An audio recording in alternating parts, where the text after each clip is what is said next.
United States and India have had a long, close relationship with the trade an important part of the equation. But Donald Trump is once again disrupting the status quo and increasing tensions in order to try to get a more favorable deal.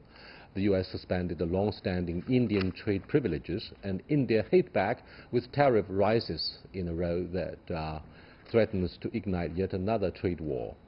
What are the issues driving the tension? What's being done to try to settle the dispute? And what are the prospects for the U.S. fighting a trade war on multiple fronts?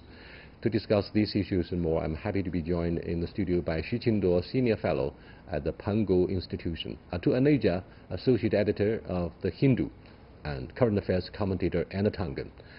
We shall also speak via satellite to Victor Olivich, Political Analyst and Lead Expert at the Center for Actual Politics in Moscow. That's our topic. This is a dialogue. I'm Yang Ray.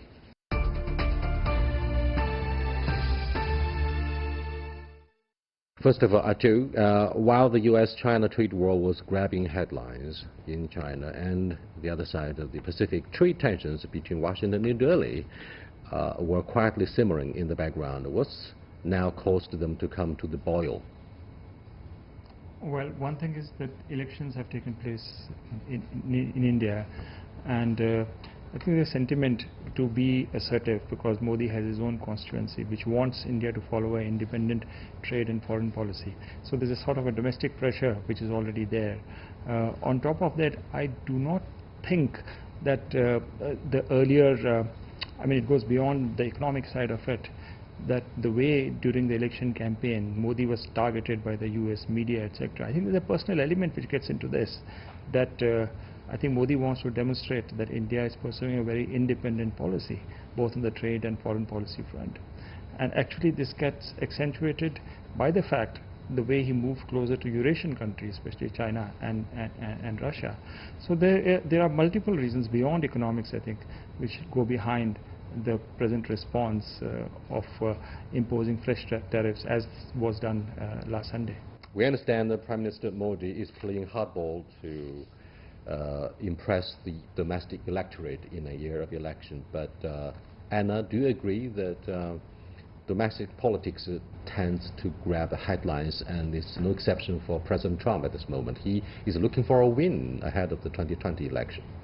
Well, I see Modi's positioning right now as doing something ahead of the G20. He's due to have a sidelines meeting with Trump. There is obviously trade is going to be talked about. He didn't want to go in, very soft. He wanted to make sure that Trump understood that he had just had a massive victory and that he is his own man. Now, traditionally, India has looked at China as a potential trading partner in terms of growth. And the U.S., it has been stable, and in fact, India has a trade surplus with the U.S. But Trump is willing to go do away with that, and they're still mad.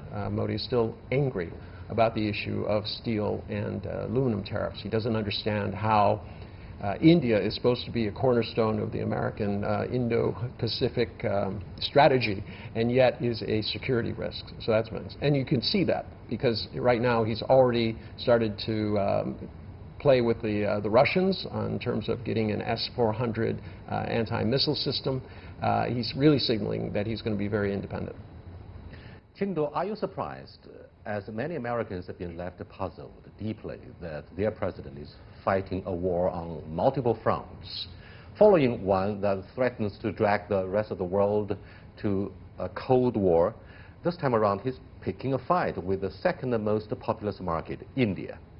Well, I'm not surprised because for Trump, everything, he's weaponizing the trade and economic relationship with other countries. U.S. in a stronger position vis-a-vis another country, even China, the second largest economy, as long as there's a bilateral relationship is concerned.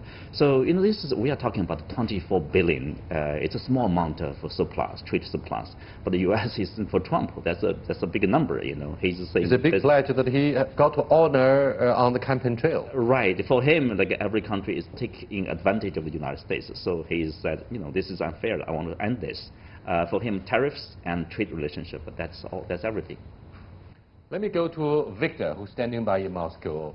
Are you impressed by what's going on between New Delhi and Washington ahead of the G20 in Japan? Well, of course, the meetings at G20 in Osaka in Japan will come at a time of rising tension, both rising economic differences between the major world players, China, India and Russia on one hand, and the United States on the other hand, and also rising geopolitical tensions focusing on Iran, focusing on other hotspots. And so those meetings between the principals, between the presidents and prime ministers, will potentially have an impact, but it's unlikely that the differences that we have witnessed over the last several months and years will get their resolution at the G20 summit. As far as the relationship with India, India, of course, at first did not respond to the aluminum and steel tariffs raised by the Trump administration, even though India is a major steel producer and steel exporter. But of course, after the Trump administration has recently decided to take off the preferred trade partner status from India, Narendra Modi, of course, decided to respond in kind to the United States.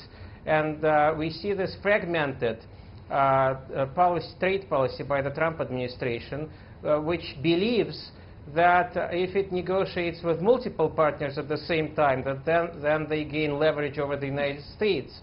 But in fact, as the Trump administration seeks to humiliate and denigrate its trade partners, it is not getting the advantage that Donald Trump has sought from the beginning in trade negotiations, and has not been very successful either with China or with India or with Russia, for that matter. There are very few victories. Yes, indeed. What President Donald Trump is doing has raised more doubts and questions in the United States than the rest of the world. The public sentiments in India have been brought to the boil following the decision by President Trump to suspend your membership with the generalized system of preferences. First of all, tell us your understanding about the ramifications of this move. Well, this affects trade worth about $5.6 billion between India and the United States. Total trade between India and the United States is about $140 billion. So it's not too much, but yet it is something which cannot be ignored either. So this happens to be the trigger which sort of, as the earlier speaker said, persuaded the Prime Minister to go ahead, the Indian government to go ahead and impose the tariffs. So this symbolically was important, the decision by the United States, because this gets connected with a number of other things which are happening in the background. So this was the flashpoint, this was the trigger. And what has happened is the response to that. And simultaneously, as I said earlier, this signal of standing up to the United States has been reinforced by very clear symbolic gestures of talking to President Xi Jinping on the sidelines of the SCO. And we are going to have a trilateral between President Putin, Prime Minister Modi and President Xi at the G20 in the presence of Mr. Donald Trump. So I think Mr. Modi is conveying very clearly that he's not only standing up to the United States, but is also moving several steps in the direction of Eurasia, with China and Russia as the principal partners. And if you recall, President Putin has invited Mr. Modi as a chief guest for the Eastern Economic Forum in Vladivostok, where again the three would be there, which is Prime Minister Modi, President Xi and President Putin, along possibly with Mr. Shinzo Abe. So you are sending very, very clear signals to the United States that this is not just trade, that this is really geopolitical and geoeconomic shifts which are taking place. All right, obviously that's a kind of a fresh wind of geopolitical reconfiguration in Far East. Anna? Yep. Anna, a couple of years back, the idea of the Indo-Pacific strategy was introduced. That surprised many governments, including China in particular. Do you think this time around plays hardball in the hope of using China as a hedge so that the upcoming meeting between Secretary Pompeo and his Indian counterpart in New Delhi will hopefully make a sea change and will help avert a trade war? Look, you know, Pompeo's ham-handed. The last time he was in India, he just thoroughly, you know, he was not liked. He was not well received. The things he said were very, very difficult for the Indian people to swallow. So I don't expect that to change. And the fact is that, you know, Modi does have his own pride on a personal level, and I think this is figuring into it. He was treated very roughly by the press. President Trump did not come to his aid. He did defer the decision about this, you know, the favored nation situation. But, you know, Modi really saw this as, you know, he was expecting real help. He thought there was a real relationship there, and now I think he feels it's every man for himself. He is going to continue to balance his trade with his security interests. That is without saying. Yeah, I think the U.S. wants both. On one hand, they want to have more market access. India is a vast market. On the other hand, they also want India to be a security partner, get closer to Washington and away from Beijing, away from Russia. For example, S-400, you know, this missile system over there. But I think India, as we said, India is a country that, you know, stresses very much about being independent, a sovereign nation, about respect. So, you know, Washington sees India mostly like a gambit or tool against the rise of China, against Russia. But India is more than that.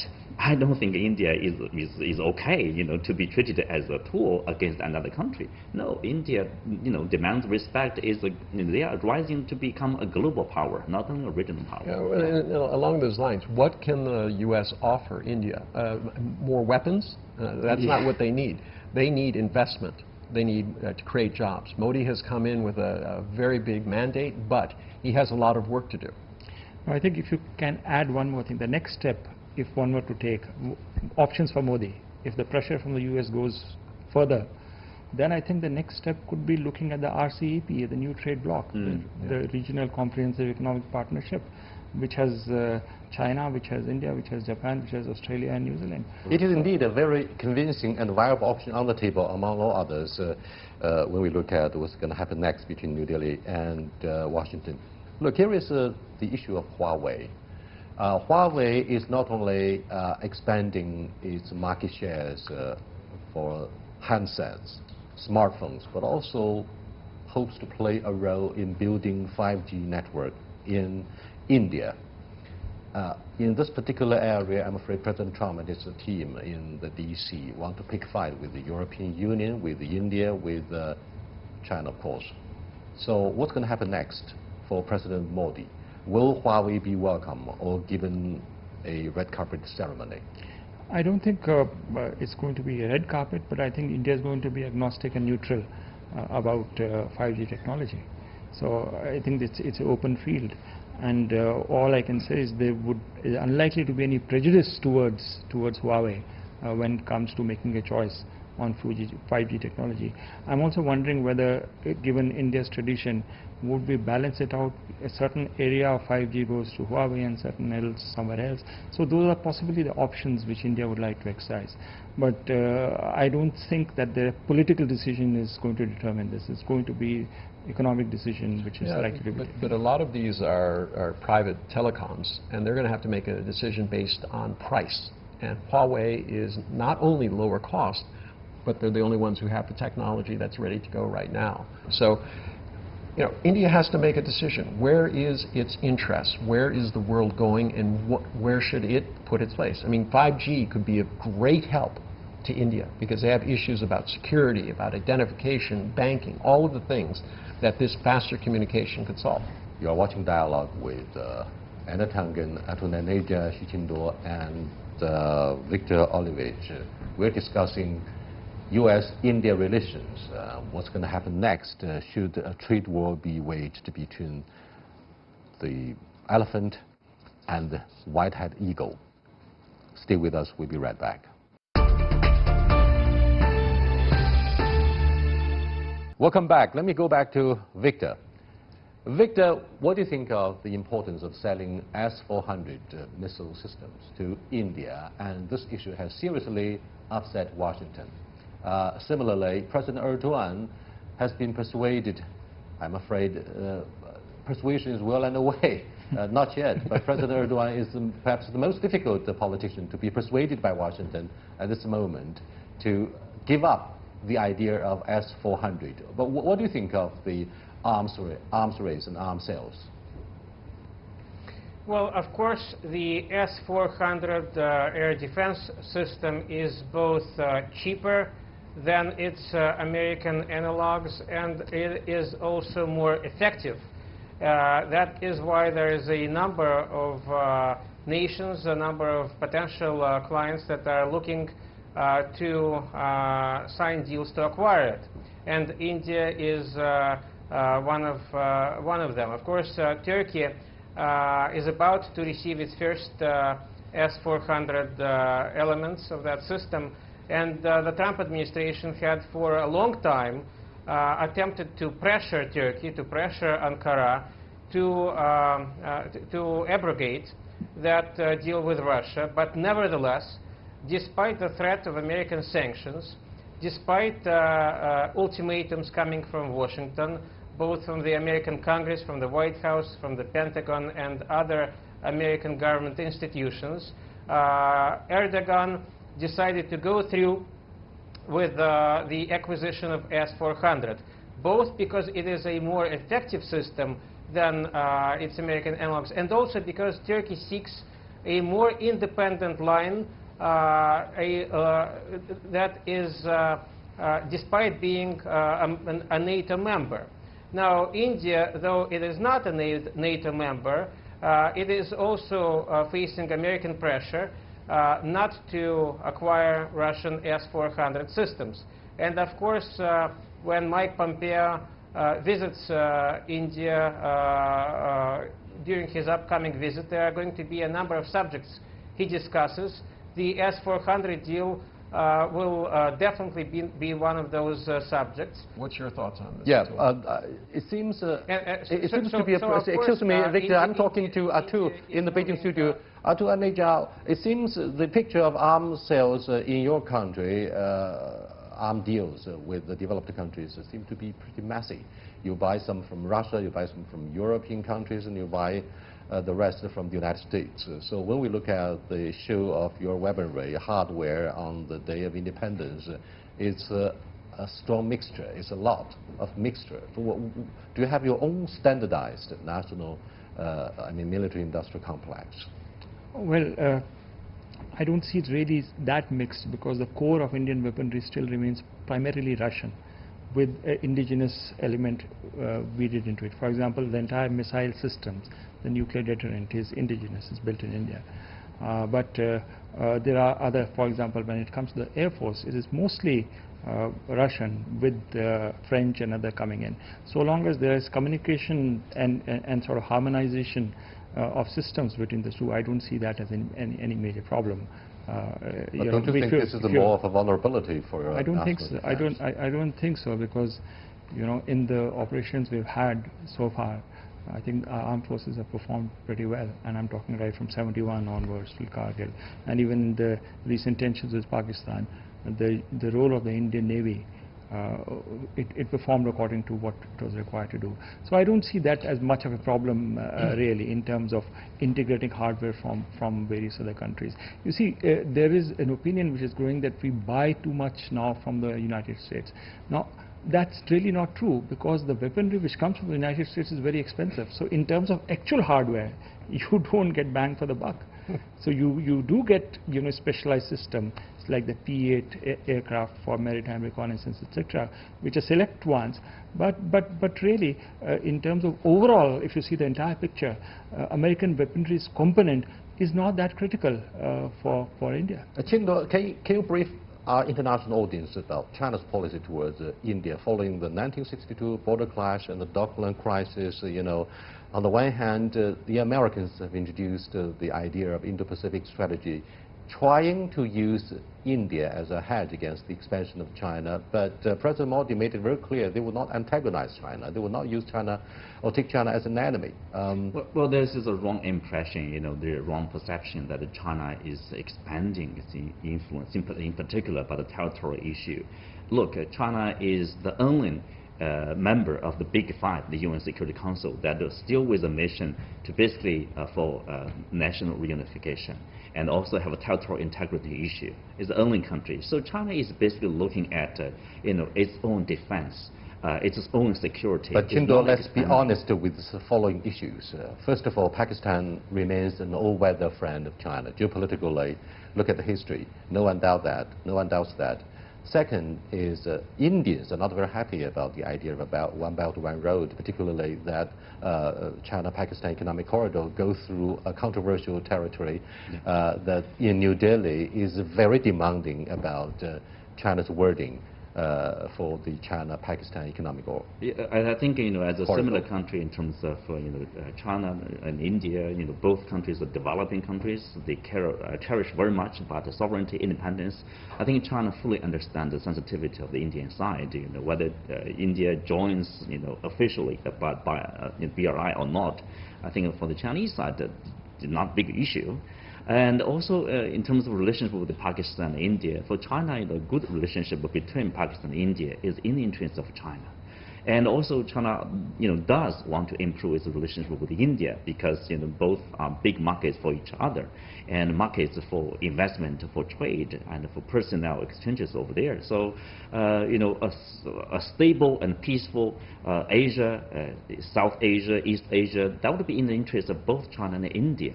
And so, for the U.S., the strategy, somehow using India against China, I'm not sure how much India can get from Washington. It's about the offer. Of course, India would make a full use of that offer from Washington, but I don't think India would play the role, against China, for the... I do a fair amount of Indian TV, and there's been a noticeable softening towards China.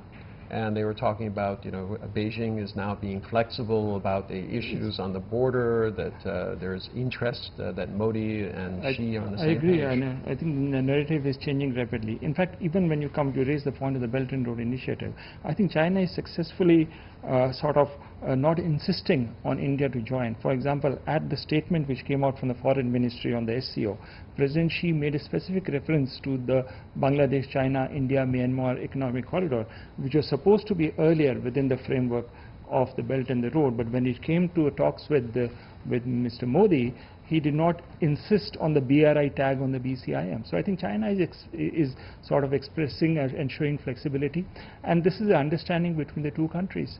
I think at the Wuhan summit itself, there were statements which said that by Chinese officials that there is not going to be insistence on China's part that India should necessarily endorse the Belt and Road Initiative, while we work on specific connectivity projects bilaterally or within the framework of the AIIB, the Asian Infrastructure Bank. So they are doing BRI projects, and India is a part of that. And there was that 1 month period between the Masood designating him as a terrorist. China seems to have told the Pakistanis, you have 1 month to get your house in order, and then they acquiesced to having him declared a terrorist. I think that is a very important, the timing of the designation.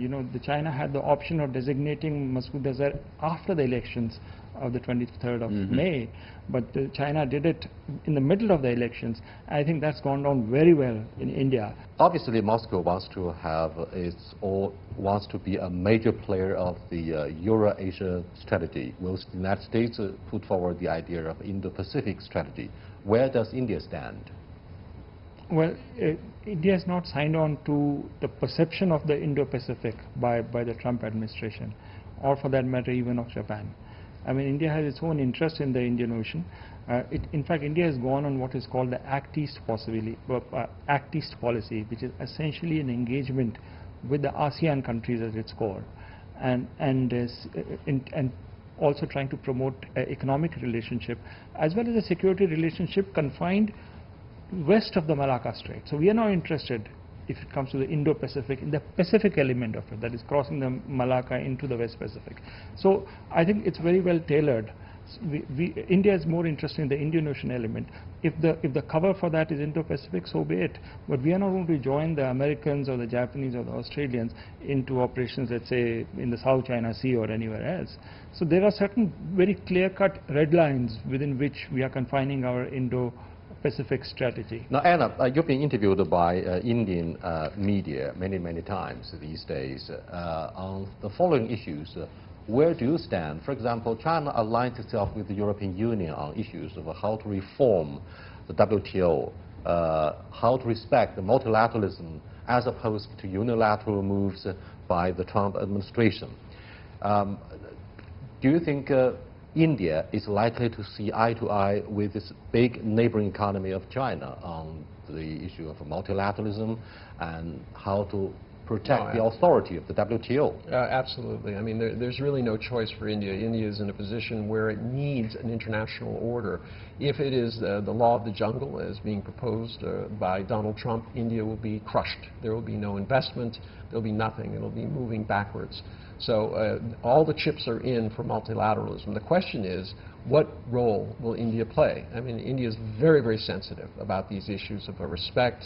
You know, it's a very large country. It does not have the per person, per capita income, but they want to be at the table. They don't want to be sidelined. What do you think of the future of China-India relationship? Well, I'm optimistic. I think China understands India very well because both countries were once, colonized or semi-colonized.